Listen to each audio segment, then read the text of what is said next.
가르치고 있는 고현정이라고 합니다. 반갑습니다. 먼저 오늘 중동고 특색이 있는 학교가 확실하고요. 그래서 수학에 대해서 간단하게 말씀을 드리고자 하고요. 제 이력은 이렇게 되는데 현재 대치 이강학원과 메가스터디를 같이 출강하고 있고요.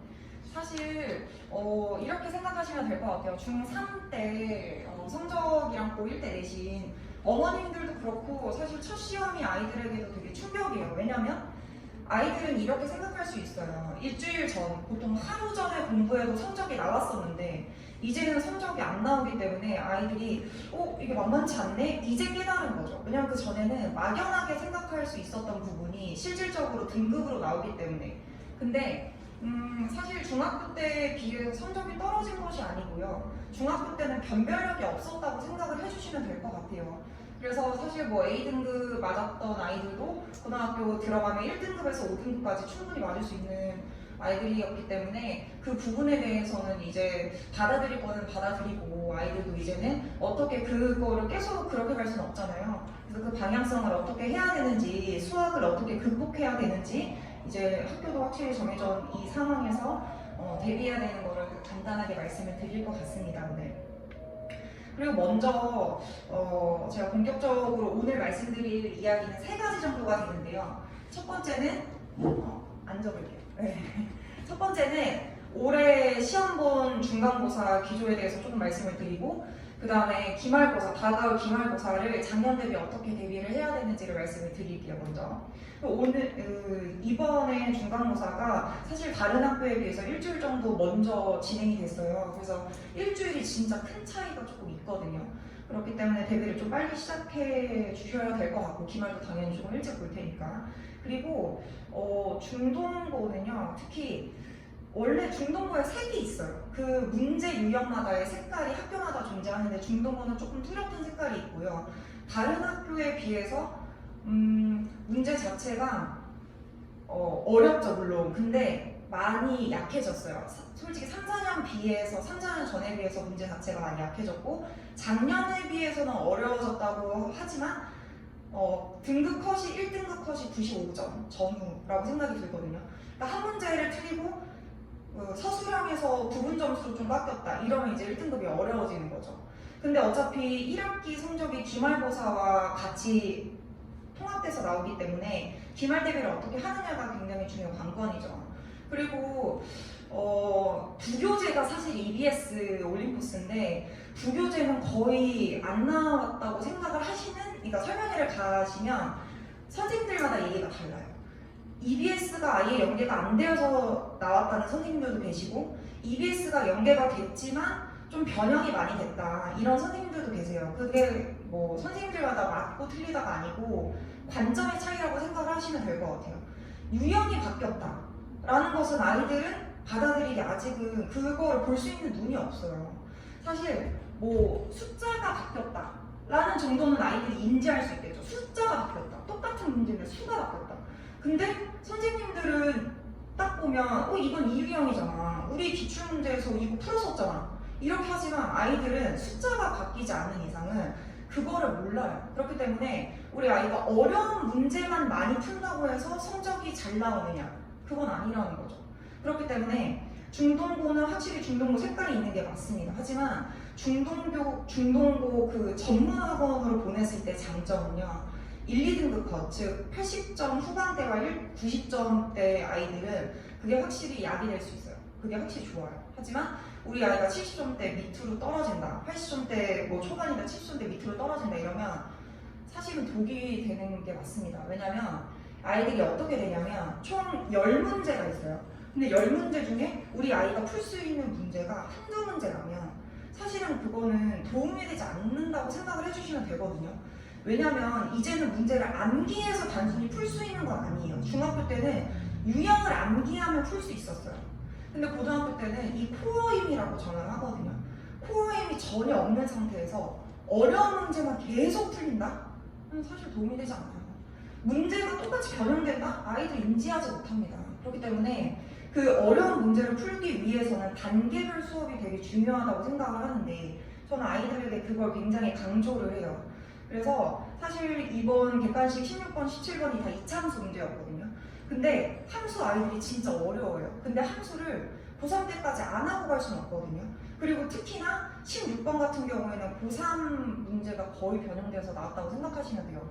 그리고 특히나 중등고에서는요. 절대값 문제가 함수마다 항상 섞여서 나와요. 항상 작년도 그랬고 재작년도 그랬고 절대값 문제가 빠진 적이 없거든요. 그럼 절대값에 대한 개념이 확실히 정립되어 있어야 되고 17번은 어려웠다고는 하지만 그렇게 킬러 문제는 아니었어요. 그러니까 이 문제를 딱 봤을 때 어떤 걸 느꼈냐면 킬러 문제 당연히 나오긴 나와요. 그런데 준킬러에 대한 문제가 확 늘어났다는 거예요. 그러니까 아이들이 한 문제 틀리고 두 문제 틀리고 이런 걸로 1등급이 물론 갈리긴 하지만 우리 아이가 1등급이 아니고 그 밑에 조금 성적이 안 나온다 그러면 안정권으로 잡고 가는 문제들을 확실히 알고 가야 돼요. 우리 아이들이 앞에 부분 실수로 틀리고 모르는 문제는 몰라서 틀리고 이러면 등급대가 4등급, 3등급이 나올 수밖에 없어요. 그러니까 모르는 문제, 즉 처음 보는 킬러 문제 30분, 막 20분 이렇게 쓸 수는 없거든요. 그건 차라리 넘기고 찍더라도 앞에 부분 정확하게 풀고 넘어가는 게 중요한데 아이들은 어려운 문제만 풀다 보니까 왜냐면 중등부 어려운 학교니까 어려운 학교의 문제만 계속 풀다 보니까 이 기본도 안 돼 있는 거죠. 다 까먹어요 아이들. 그래서 이 중급 난이도도 계속 병행을 하면서 단계별로 가는 게 제일 중요하고요. 그리고 20번 특히 이 중등고는 뭐 전년도, 재작년도, 그 2018년도 문제도 너무나 훌륭한 문제들이 많기 때문에 그 변형 문제들이 되게 많이 나와요. 특히 20번 서술형의 3번 문제 같은 경우는 2018년도의 객관식 문제는 거의 유사하거든요.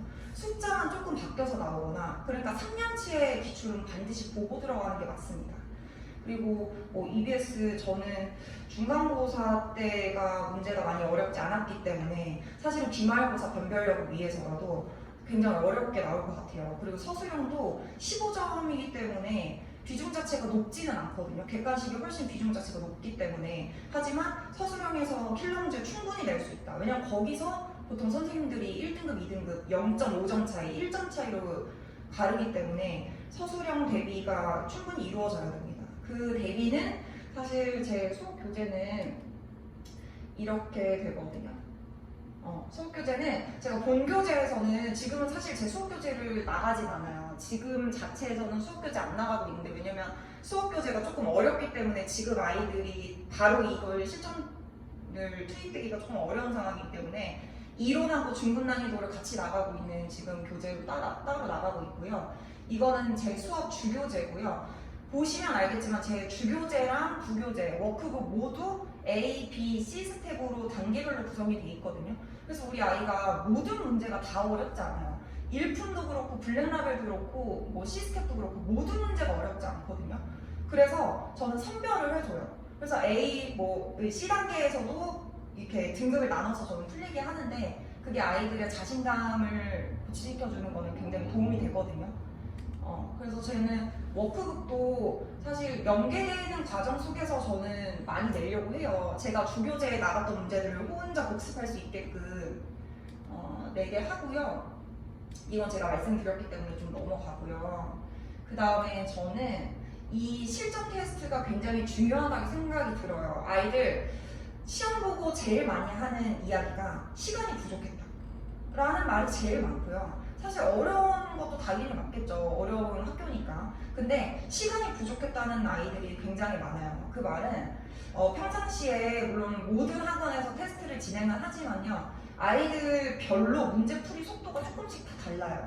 그러면 저는 그 아이들에게 50분을 다 안 주고 40분, 뭐 45분 이렇게만 줘서 실전 테스트를 어떻게 하느냐에 따라서 아이들이 진짜 좀 다르거든요. 진짜 내가 이 감각을 익힐 수 있는지가 이거에 결정이 되기 때문에 저는 매회 뭐 처음에는 30분씩을 가죠. 30분 뭐 왜냐면 1시간씩을 풀로 갈 수 있는 문제 진행 속도가 지금은 안 되기 때문에 30분, 20분 이렇게 단컷으로 갔다가 이제 한 달 전부터는 뭐 한 30분이 넘어가죠. 이제 40분, 45분 이렇게 잡아서 가는데 아이들은 지금 거의 멘붕이라고 보시면 돼요. 왜냐면 수학만 하는 거 아니잖아요, 아이들. 근데 아이들 보면 수학을 2개, 3개 다니는 아이들이 진짜 많아요, 사실은. 왜냐면 2학년, 3학년만 가도 한 학원만 가는 아이들이 많은데 지금 1학년이기도 하고 욕심도 많고 어머님들도 그렇고 솔직히 수학에 대한 비중이 되게 늘어나고 있기 때문에 그 부분에 대해서 막 두세 개 다니는 학원을 두세 개 다니는 아이들이 많은데 저는 선택과 집중을 항상 강조하거든요. 저는 아이들에게 이렇게 얘기를 해요. 학원을 4시간 만약에 갔다. 그러면 혼자 복습하는 시간이 8시간은 돼야 돼요. 왜냐면 그 수업 4시간을 제가 막 쏟아냈는데 그 시간에 복습하는 시간은 2배 정도는 돼야 되지 않을까요? 그죠? 그렇기 때문에 혼자 공부하는 시간을 반드시 확보해 주셔야 돼요. 학원만 일주일 내내 다니는 애들 있거든요, 지금. 일주일 내내 학원만. 그러면 제가 물어봐요. 왜 숙제를 못 해왔니? 그럼 클리닉 시간에도 불러요. 근데 못 와요, 클리닉을. 왜냐면 다른 학원 때문에. 그러니까 숙제를 왜 못 해왔냐면 할 시간이 없대요. 근데 제가 걔 스케줄을 들어보면 진짜 할 시간이 없어요. 저라도 못 할 것 같아요. 그러니까 어머님들도 그렇고 아이들도 그렇고 선택과 집중. 그래서 내가 당연히 이 아이에게 도움이 되는 게 어떤 방향인지 그래서 그것에 대해서 조금 생각을 해주셨으면 좋겠습니다. 네. 그래서 마지막으로 제가 말씀드리고 싶은 거는 2가지 정도가 될 것 같아요. 이 대비를 할 때는 서술형 비중 지금 줄어들었지만요. 제가 이거는 제 스스로 생각을 해서 말씀을 드리는 건데 심화 문제가 기출 문제에 되게 포진이 많이 될 것으로 예상이 돼요.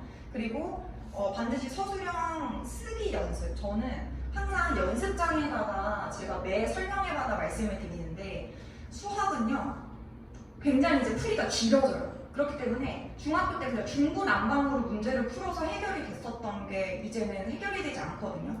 그러니까 이렇게 1차적으로 계속 순서적으로 써서 내가 어느 부분이 잘못됐다를 짚을 수 있어야 돼요.